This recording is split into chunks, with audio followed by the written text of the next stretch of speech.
Gente, bom dia, né? Mais uma vez. Mark me pediu para falar um pouco do resultado do Fórum, né, Mundial. E, na realidade, em termos de resultado, ele ficou aquém do que a gente gostaria, né? Porque ficou uma carta muito genérica, mais do que no início a gente propôs. Mas eu acho que foi o que foi possível, pelo menos ele não regrediu. Então, eu queria assim, começar. Quem é que vai passar? Eu? Não, né? Eu queria, só para a gente começar. Eu posso passar? Então, nós temos um plano de ações estratégicas. O que a gente poderia dizer é que, na realidade, diante dos resultados da cúpula mundial, nós não mudaríamos o que nós temos, né, em termos de plano. Se foi reafirmado toda a proposta da Organização Mundial da Saúde e os best buys. Então, assim, não houve nenhuma grande mudança, pelo menos, como eu disse, não recuou, né, mas também poderia ter avançado em ser mais específico, né? Dar umas diretrizes melhores e mais bem definidas para os países, o que ficou muito em termos gerais. Então, em termos do que a gente tem de situação de saúde no Brasil, né, a gente considera ainda que nós temos esse foco principal, né, que são as 4 principais doenças crônicas não transmissíveis e os 4 fatores de risco que nós temos focalizado. Nós não mudaríamos em função de nenhuma decisão, até porque elas reafirmaram essa estratégia. Né? O que elas foram pouco específicas, o que deveria ter sido mais específico, por exemplo, em relação ao tabagismo e a toda a política do tabaco, recomendar o que a gente defendia, que era aumento, né, de preço, né, embalagem padronizada, ou seja, você ter ações concretas que estariam sendo recomendadas numa cúpula mundial, mas isso não passou de jeito nenhum. Assim, né? Então, nós continuamos aqui, em termos de política, trabalhando com os 3 eixos que a gente já vinha, né? Vigilância, promoção e cuidado integral, focalizando as 4 principais, né? As cardiovasculares, respiratórias crônicas, câncer e diabetes, e os fatores de risco, que a gente tem chamado de 4 fatores principais também, como o tabagismo, atividade física insuficiente, alimentação inadequada e uso nocivo do álcool. Tá, e aí, talvez, agora, nessa nova fase nossa, focalizar mais o uso nocivo do álcool, que foi uma coisa que a gente pouco reforçou até hoje em termos de política. Né? E aí vou mostrar por quê. Esse aqui é um resultado que saiu durante a Semana do Fórum, está publicado, ficou muito pequeno, desculpe, no Lancet, que é uma avaliação da tendência, né, da mortalidade prematura, essa aqui é para mulheres, no mundo, segundo o indicador, que é também de desenvolvimento do milênio, que é uma redução de 30% na morte prematura. É provável que vocês não consigam ver daí, mas aqui significa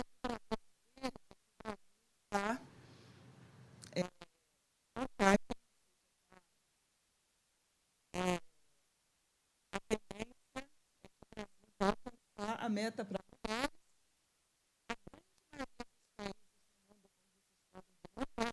mesmo o Canadá só alcança em 35 e outros países da América Latina também, né? Alguns que são esses em vermelho, como Estados Unidos para a mulher, só vai chegar, segundo a avaliação, é que está deteriorando, estagnada e deteriorando, né? A mortalidade prematura por essas 4, lembram? As 4 doenças crônicas, tá? E a prematura definida por mortalidade de 30 a 69 anos, tá bom? Que esse é o foco mundial, né, de redução desse tipo de causa de morte, e nesse grupo de idade.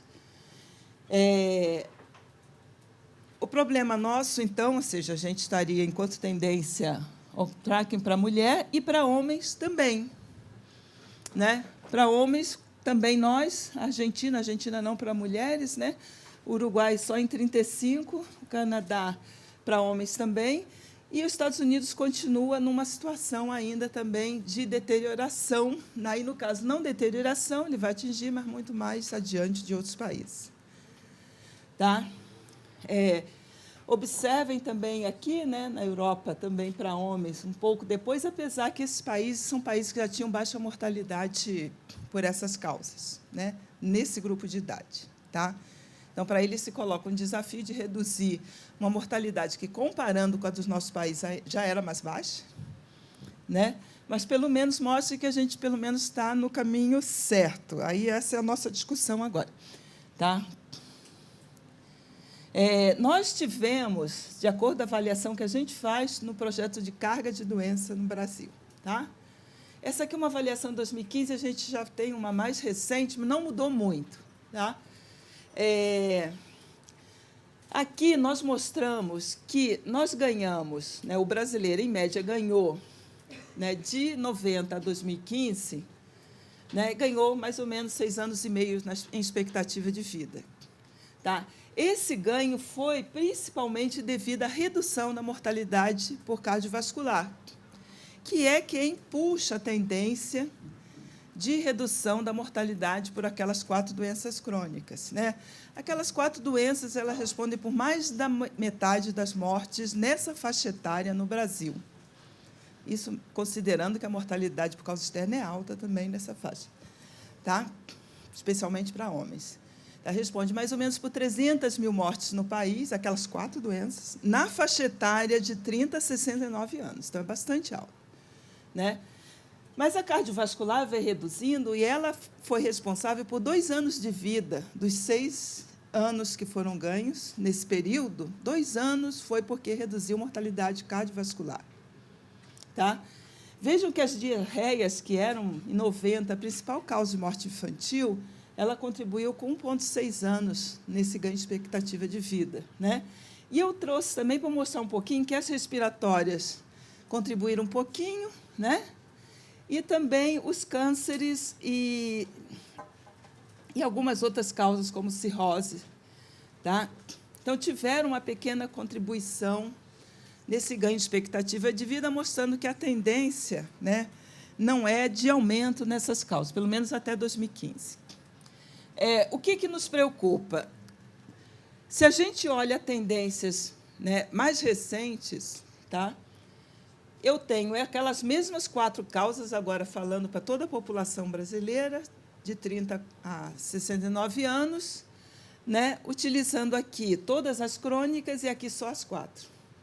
Eu já começo a ver uma estabilização da tendência.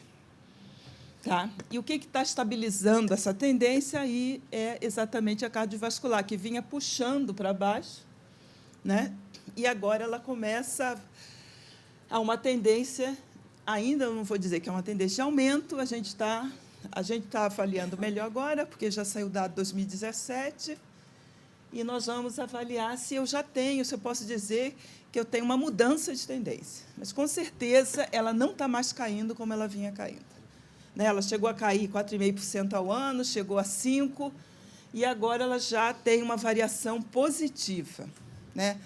Essa aqui é a tendência de morte por acidente vascular cerebral, mas o infarto também segue a mesma tendência, talvez um pouco menos, né? Estabilizando mais, e o AVC já, aparentemente, mostrando um aumento, que também outros pesquisadores estão vendo a mesma coisa. Então, eu chequei com o grupo da carga de doença, lá da Universidade de Washington, fui ver se eles estavam vendo a mesma, porque eles trabalham com outros modelos, e a gente está usando o nosso dado, e eles me falaram que eles também estão vendo a mesma coisa. Tá? A gente tem uma coincidência aí, e é o que está nos preocupando agora, se a gente vai continuar naquela rumo para cumprir a meta. Né? O que a gente pode falar é que, nesse meio tempo, né, também eu tive uma redução das internações por aquelas 4 doenças, o que é bom, mostra que eu tenho uma atenção primária, né, funcionando de alguma forma. Tá? E também houve uma redução da taxa, mas observem que a região sul, apesar da redução inicial, ela já tendia a uma estabilização da hospitalização, né? Onde ela veio caindo mais foi realmente no centro-oeste e no norte. Eu tenho algumas regiões que, em termos de hospitalização, já vinham estabilizando, né? Os principais fatores de risco, se eu pensar naquelas 4 doenças, né? Claro, a cardiovascular, a hipertensão como um fator de risco e uma prevalência aferida, claro, em pesquisa nacional, que é a Pesquisa Nacional de Saúde, de 21,4, tá? De prevalência na população brasileira, em ambos os sexos. Né? Colesterol alto, isso aqui é uma medida referida, a pressão é medida, tá? Aqui é referida. As medidas bioquímicas a gente vai publicar provavelmente no começo do próximo ano. Tá? A gente está fazendo correção na amostra. Isso aqui é também referido, depressão, artrite, diabetes, asma, então mistura-se um pouco fator de risco e doenças, mas é interessante que ninguém fala nem de alcoolismo, né? Essa também são prevalências de diagnóstico médico, as mesmas agora, por região. O que a gente pode ver agora é que a hipertensão arterial, né, e diabetes aparecem mais ou menos por região. Né? A gente tem uma prevalência de 6,2% no Brasil, 6,5%, né, no centro-oeste e 7% no sudeste, e a hipertensão arterial, né, com uma nível menor de diagnóstico na região norte. Enquanto fator de risco, né, nós temos uma redução do tabaco. O tabaco responde por uma grande parte, não é que ele responde pelos cânceres, né, eu vou refazer. O tabaco é um fator de risco para muitos tipos de cânceres. Mais ou menos 30% a gente atribui ao tabaco, os vários tipos. Né? Então, o tabaco, se a gente conseguir reduzir, não só vamos ter impacto na mortalidade cardiovascular, continuar tendo, né? Mas também de câncer. Nós já conseguimos reduzir a prevalência nacional, isso são pesquisas nacionais, entrevista, né? Nas casas. Nós temos um monitoramento por telefone nas capitais que mostra que nas capitais se fuma menos que na média do país. Tá? Nas capitais, a última, que é de 2017, está em 10,5%. Nós vamos ver agora 2018, que nós fechamos em dezembro. Mas a gente teve uma redução importante, né, do tabagismo. Nós não tivemos o mesmo sucesso com o álcool. Tá? Vocês podem ver, os homens, a prevalência está em torno de 27%, né, de uso abusivo de bebida alcoólica, tá? 19% a média e 12% as mulheres. Como vocês podem ver, eu tenho um aumento entre as mulheres, mas eu tenho uma estabilização entre os homens. Né? Então, as mulheres estão adquirindo comportamento, estão mudando o comportamento, adquirindo um comportamento masculino. Isso vale também para o tabagismo, que tem aumentado entre as mulheres. Tá? E a gente tem, em relação aos homens, nenhuma mudança. É isso que eu... E, por isso, em termos de política pública e fator de risco, que hoje, apesar que o álcool responde por mais ou menos 5%, enquanto o risco atribuível, 5% dos cânceres, ele concentra em alguns tipos, que a gente poderia focalizar para reduzir e pensar naquele cumprimento da nossa meta de reduzir mortalidade prematura. Né? Essas tendências, acho que vocês não vão conseguir ver, mas elas são de alguns cânceres, é só para mostrar que eu tenho cânceres que reduz. Tá? Aqui, por exemplo, é câncer de mama na faixa etária de 50 a 69 anos. Né? Ele já mostra uma redução na taxa de mortalidade, enquanto que eu tenho outros cânceres aumentando. Então, eu tenho uma mudança, né, na epidemiologia também do câncer. Cânceres de detecção precoce e tratamento precoce, eles têm reduzido mortalidade. Então, por exemplo, entre as mulheres, né, a gente tem já uma redução da mortalidade do câncer de colo de útero, que passa a ser o 4º câncer em 2016, né, em 90 era o 2º, né, e o aumento do câncer de pulmão, porque passaram a fumar mais também, e o colo retal, né, e o estômago reduzindo. Nos homens, o estômago era o primeiro, ele reduz para terceiro, veja que ele é 5º entre as mulheres, né? E o aumento do câncer de próstata e o pulmão que estabiliza. Tá? Então, eu tenho uma mudança também, né, na mortalidade por câncer. O câncer de estômago é de detecção precoce, mas essa redução da mortalidade se deve muito mais à melhora das condições mesmo de vida e da alimentação, né, refrigerar o alimento perecível, isso tudo reduziu muito a infecção, né, que causa o câncer de estômago. Tá? E a mudança, então, num perfil de mortalidade, sendo que alguns cânceres, o de mama, como eu falei, na faixa etária de maior risco, que é 50 a 69 anos, a gente já começa a observar uma redução da morte, pequena ainda, de 6% em 10 anos. Mas, pelo menos, ela não está aumentando, né, e tem reduzido um pouco. O colo de útero, sim, com uma redução significativa. No nosso eixo de promoção, então, falando um pouco do cenário, né, e no eixo, então, de promoção, né, que faz parte da nossa política, então, a revisão dessa política nacional de promoção, a gente espera que, no próximo ano, a ideia nossa é fazer um fórum de práticas e a gente trazer práticas de promoção da saúde, disseminar, dar a conhecer, porque a redução do consumo de tabaco e melhoria do padrão de alimentação, a gente tem conseguido vitória, especialmente com o tabagismo, né? E a alimentação, se a gente conseguir aprovar a rotulagem, né, conseguir reduzir o consumo de alimentos ultraprocessados. Saiu o acordo do açúcar com a indústria, que está aí sobre a mesa, e, aparentemente, ele sai antes do final do ano.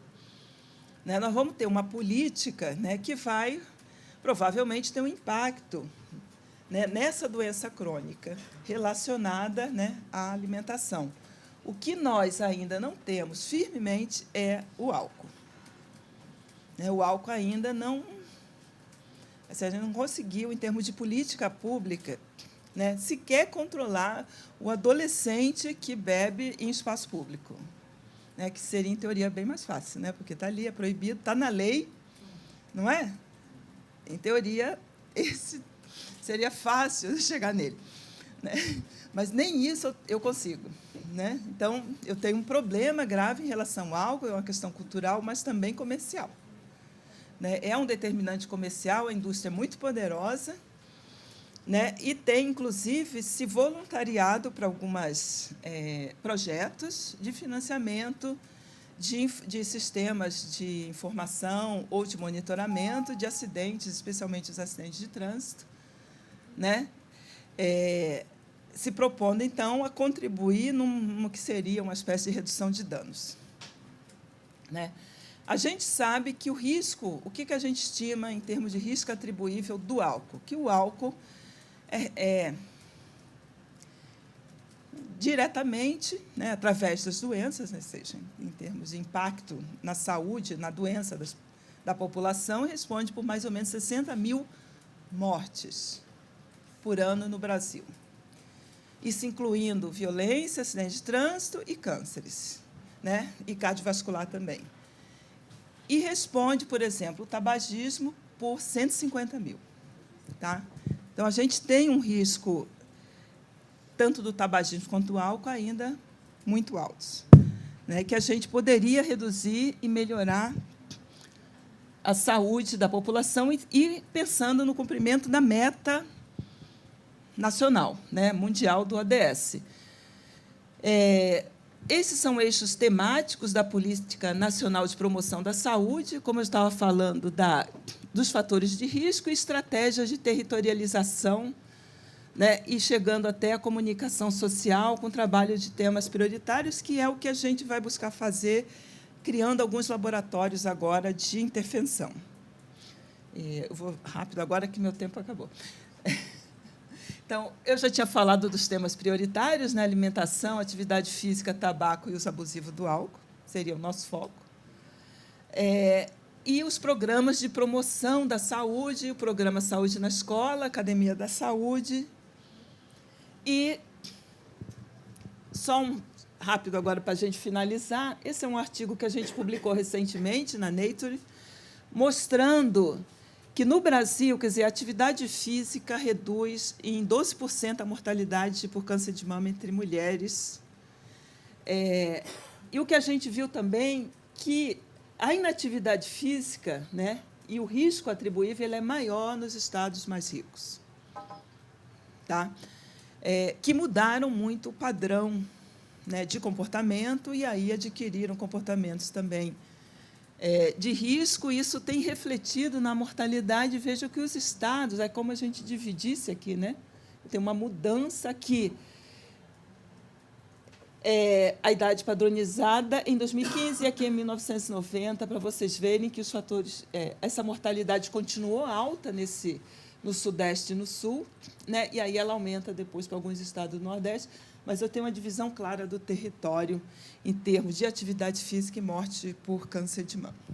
Então, acho que é isso, gente, que o meu tempo já acabou. Tá? Seu monitoramento e obrigada.